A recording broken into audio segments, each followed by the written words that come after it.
Inspector, அவன் தான் திருடன். நேற்று ராத்திரி இந்த வீட்டுல 20,000 ரூபாய் திருடி இருக்கான். இப்ப எல்லாரும் முன்னாலே உண்மை அவனை ஒத்துக்கிட்டான்.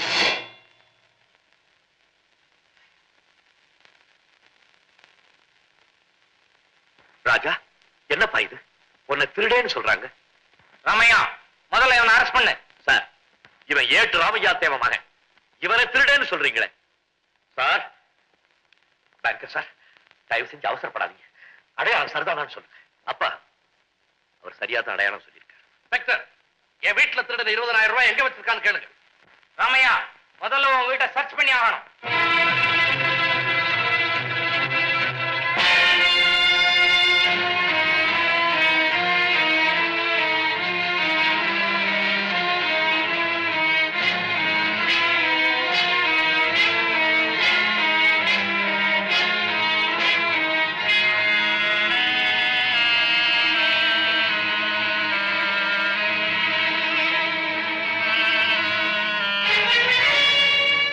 பாசத்துக்கு நான் அருகதே இல்லாதவன் அன்னைக்கே சொன்னேன். நீங்க கேட்கல. என் புள்ள ஒரு திருடன். அப்பா, ஆண்டவன் என்னைக்குமே தன்னுடைய கணக்குல தப்பு பண்ண மாட்டான்னு அடிக்கடி சொல்லுவீங்க. அது கரெக்ட். இந்த வீட்டுல ஒரு நல்லவர் நீங்க இருந்தீங்க. அது ஆண்டவனுக்கு பொறுக்கல. அதனாலதான் என்ன ஒரு திருடன் இங்க அனுப்பிச்சு அதை ஈடு கட்டிட்டான். நீ ஒரு ஹெட் கான்ஸ்டபிள். குற்றவாளியை நடத்த வேண்டிய முறை மறந்தாதே. ஆமா, யூனிஃபார்ம்ல அடிக்க கூடாதுல்ல. ஆனா அப்ப மகன் அடிக்கலாம்ல.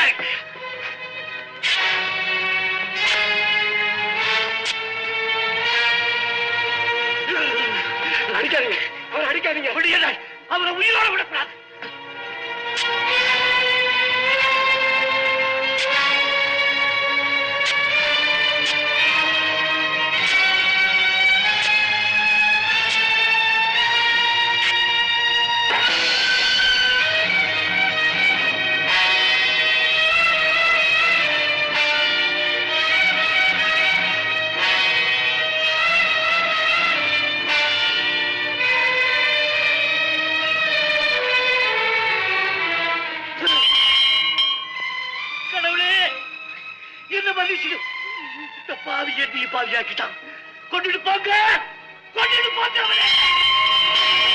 குற்றவாளி தான் செய்த குற்றங்களை எல்லாம் தானே ஒப்புக்கொண்டிருக்கிறார்.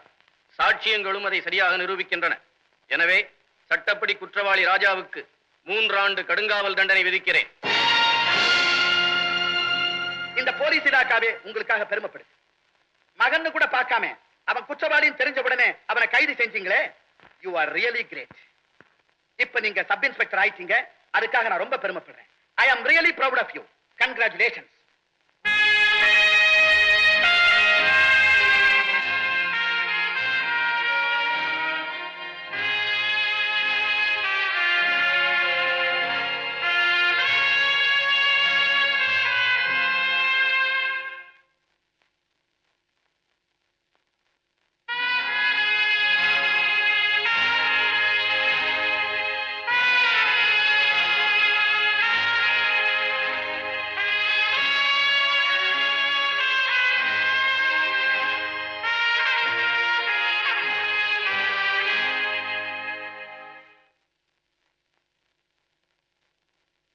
திருடனை 20,000த்துல 10,000 நம்ம வீட்டுல வச்சான்.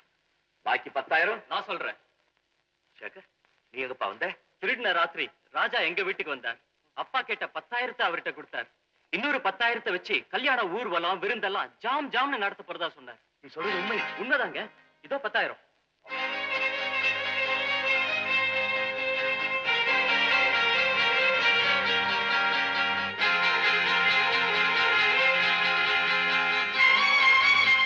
பிறந்தவங்களுக்கு கூட இத்தனை பந்த பாசம் இருக்காது. என் கழுத்துல தாலி ஏறணுங்கிறதுக்காக தன் கையில விளங்க மாட்டிக்கிட்டார் ராதா. அண்ணன் கோடியில ஒருத்தர். அண்ணா, உன் தலையை நான் எடுத்தேன். என் பொண்ணோட வாழ்வுக்காக அவன் தலையே கொடுத்தானே. அவனை உடம்பு நோக நான் அடிச்சனே. எனக்கு மன்னிப்பே கிடையாது.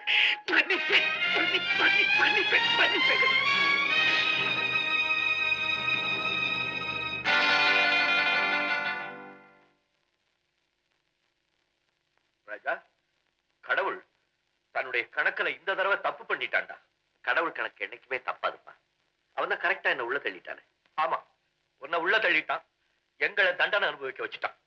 இந்த பாரா, என்னுடைய மகள் இல்ல, உன்னுடைய தங்கையோட கல்யாணத்துக்காக நீ திருடுன.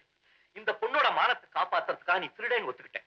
உண்மை தெரியாம இந்த பாவி உன்னை அடி அடின்னு அடிச்சப்போ நீ செய்த தியாகத்தை எல்லாம் மறைச்சு இன்னைக்கு திருடனா நின்றுட்டு இருக்க. நல்லவன் நீ உள்ள இருக்க, நான் வெளியே இருக்கேன். அதனாலதான் சொல்றேன், கடவுள் இந்த தடவை நிச்சயமா தன்னுடைய கணக்குல தப்பு பண்ணிட்டான். அப்பா, இப்ப உங்களுக்கு உத்தியோகம் வசந்து போச்சு. நீங்க சப் இன்ஸ்பெக்டர் ஆயிட்டீங்க. உங்க மகனுக்கு ஸ்வீட்ஸ் கொண்டாடல? ஸ்வீட்ஸா? ஏண்டா அப்பனே கேலி பண்றியா? வாழ்க்கையிலேயே முதல் தடவை அப்பா அழுதது சப் இன்ஸ்பெக்டர் அண்ணனுக்கு தான். என் கௌரவத்தை உயர்த்துறதுக்காக தன் கௌரவத்தை குறைச்சுக்கிட்டாமா. அதை அடகு வச்சு என்ன சப் இன்ஸ்பெக்டர் ஆக்கிட்டாமா. அந்த நல்லவி எனக்கு வீட்டுல இருந்திருந்தா நான் ஒரு பெரிய விழாவை கொண்டாடி இருப்பேன்னு சொல்லி சொல்லி அழுதாருண்ணா. ஆமா, அழுதாங்க. அதெல்லாம் சும்மாடா. நான் ஏன் அழணும்? ஏங்குறேன். ஏங்குறீங்க, உண்மையிலேயே பாசத்துக்காக நீங்க ஏங்குறீங்க. பின்ன மகனை பிடிச்சு கொடுத்துட்டு அப்ப பேரும் பதவியும் வாங்குறான்னா ஏங்காம என்னடா செய்வான்? நீங்க திருட இல்ல, சத்தியமா திருட இல்ல. ஆமா, நீதான் பறி கொடுத்தவளாச்சே. நீ திருடனா இல்லையாங்கிற உண்மைய உன் ராதா கிட்டே பேசிக்க. பாக்கமல நீங்களும் இருங்க. இல்லன்னா உன் ராதான்னு நீங்க உரிமையோட சொன்னீங்களே, அது அவர் இல்லம் பாரு. பேரை மாத்தி இதை ஏமாத்துறது அவர் பழக்கம். இவ்வளவு தியாக எண்ணம் உள்ளவன் ராதா விஷயத்துல ஏண்டா துரோகியான? நீ அவளுக்கு கல்யாணம் பண்ணிக்கணும் நிச்சயம் ஆச்சா இல்லையா? சொல்லு. அப்புறம் ஏன் நிச்சயதார்த்தத்துக்கு வராம நீங்க? ஓட வேண்டிய அவசியம் ஏற்பட்டது. என் வாழ்க்கையை உங்களுக்கு அர்ப்பணம் செஞ்சுட்டேன். என்ன ஏமாத்தணும்னு உங்களுக்கு என்ன அவசியம்? இந்த பூட்டு ரிப்பேர் செய்யறவனை பூட்டை உடைக்கிறவங்க பிடிச்சுக்கிட்டாங்க. நிச்சயதார்த்த தன்னைக்கு நான் என் வீட்டை விட்டு புறப்பட்டுக்கிட்டு இருந்தேன். அப்போ சார், யாரு? நல்ல வேளை இங்க இருக்கீங்க. என் பீரோட சாவி தொலைஞ்சு போச்சு. தயவு செஞ்சு வந்து திறந்து கொடுத்தீங்கன்னா ரொம்ப சௌகரியமா இருக்கும். இன்னைக்கு என் வாழ்க்கையிலே ஒரு சந்தோஷமான நாள்.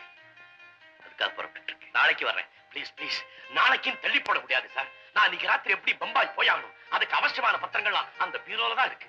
நீங்க வேற யாரையாவது கூட்டிட்டு நேரம் ஆயிட்டதுனால எல்லாரும் கடையை மூடிட்டு போயிட்டாங்க. ஏன் நல்ல நேரம், நீங்க இருக்கீங்க. இந்த உதவிக்கு எவ்வளவு பணம் வேணாலும் தரேன். பணம் இல்ல சார் பிரச்சனை, நான் முக்கியமான வேலையா சார். எனக்காக வாங்க. நான் இன்னைக்கு பம்பாய் போகலன்னா என் வாழ்க்கையை போயிட்டு ப்ளீஸ் சார்.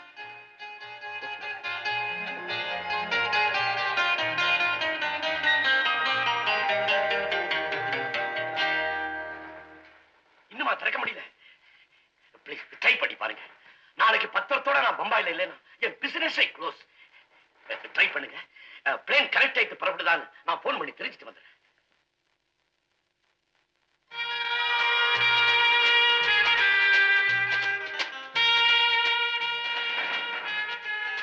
இவ்வளவு கஷ்டமா இருக்கு, மறக்கவே முடியல. கொஞ்சம் ட்ரை பண்ணா எதுவுமே ஈஸி தான். இதோ பாருங்க, நான் எப்படி இருக்கேன்? அழகா இருக்கேன்ல?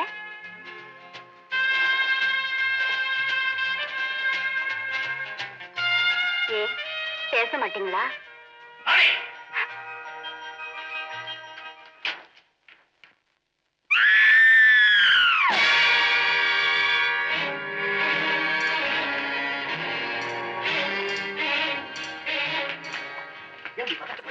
அந்த பொண்ணு என் மனைவிதான். உடம்பு கொஞ்சம் வீக் பாடி. திடீர்னு உடம்புல கோளாறு வரும். இப்படி ஒரு சத்தம் போடுவாங்க. அவ்வளவுதான். அடுத்த நீங்க போய் நீங்க வேலை பாருங்க. ஒன்னும் பிரயோஜனம் இல்லை, உடைச்சுதான் தீரணும். சரி, உடைச்சிடுங்க ப்ளீஸ்.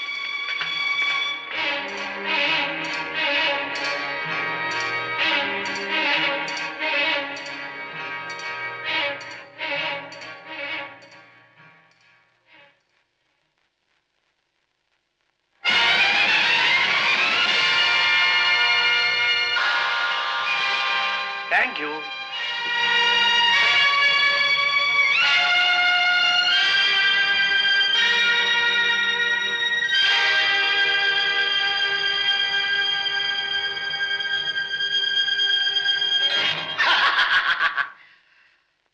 இதுவரைக்கும் உயிரோடு உலாவிட்டு இந்த பொண்ணு எப்படி திடீர்னு செத்து பிரேதமாய் இந்த பீரோவில இருந்து கீழே விழுந்துன்னு பாக்குறியா? இந்த பொண்ணு போட்ட சத்தம் கேட்டு நீ அந்த ரூமுக்குள்ள ஓடின இல்லையா? அதே நேரத்துல அவளை பிணமாக்கி இந்த பீரோக்குள்ள மறைச்சு வச்சோம். இதெல்லாம் உன்னை மாட்ட வைக்க நாங்க போட்ட திட்டம். ஏன் தெரியுமா? எங்க கூட்டத்துக்கு எந்த பூட்டையும் திறக்கக்கூடிய ஒரு சாமர்த்தியசாலி தேவை. எந்த பூட்டையும் திறக்கக்கூடிய பெரிய திறமசாலினி. ஆனா இதை திறக்க உன்னால முடியல. ஏன் தெரியுமா? இதை நீ திறக்க கூடாதுன்னுதான் கதவுல ஒரு உயரை கட்டி அதை நாங்க பின்னாடி பிடிச்சுக்கிட்டு இருந்தோம். பாவம், பீரோவுக்கு பின்னால வெட்டி வச்சிருக்கிறதையோ அதுக்கு பின்னாடி ஒரு கதவு இருக்கிறதையோ கனவுல கூட உன்னால நினைச்சு பார்த்திருக்க முடியாது. மறுபடியும் நீ வந்து திறக்கும் போது வயரை விட்டோம், கதவு திறந்தது, புலமும் விழுந்தது. இப்ப நீ என் மனைவியை கொன்னுட்ட. அதுக்கு ஆதாரம் நான் எடுத்திருக்கிற போட்டோ. என் லட்சத்துல 2 வெற்றி. ஒண்ணு, கேவலமா வாழ்ந்த இவகிட்ட இருந்து எனக்கு விடுதலை கிடைச்சது. இன்னொன்னு, எங்க கூட்டத்துக்கு எந்த பூட்டையும் திறக்கக்கூடிய ஒரு சாமர்த்தியசாலி கிடைச்சான். இப்ப நீ எங்க வலையில மாட்டிக்கிட்ட. இனிமே நாங்க சொல்றதெல்லாம் நீ செய்துதான் ஆகணும்.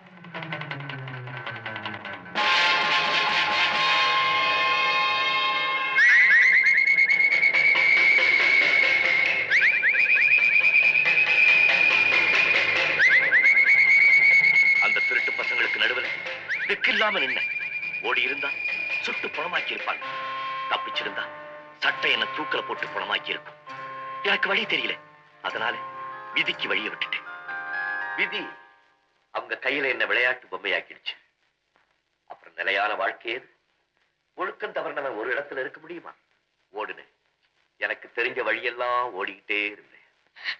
ஏ ராஜா, என்ன பார்த்து இந்த உண்மையெல்லாம் நீங்க சொல்லி இருக்கலாம் இல்ல?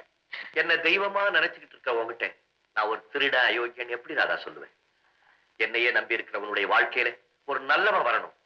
நீ என்ன மறக்கணுங்கிறதுக்காக உன்னை விட்டு நான் எங்கேயோ போயிட்டேன். மறதிங்கிற சொல்லு மட்டும் இந்த உலகத்துல இருந்திருந்தா நினைவுங்கிற சொல்லு என்னைக்கோ செத்துருக்கும். அதனால்தான் சில பேருக்காவது மனசுன்னு உன்னை படைச்சு அதுல நினைவுன்னு வச்சிருக்கா அந்த கடவுள். சார், உங்க நேரம் முடிஞ்சு போச்சு. கொஞ்சம் பொறுப்பா, என் நேரம் முடியல. இப்பதான் உண்மை தெரியுது. கமலா, நீ இப்படி வாமா. அவங்க 2 பேரும் மனசு விட்டு பேசி.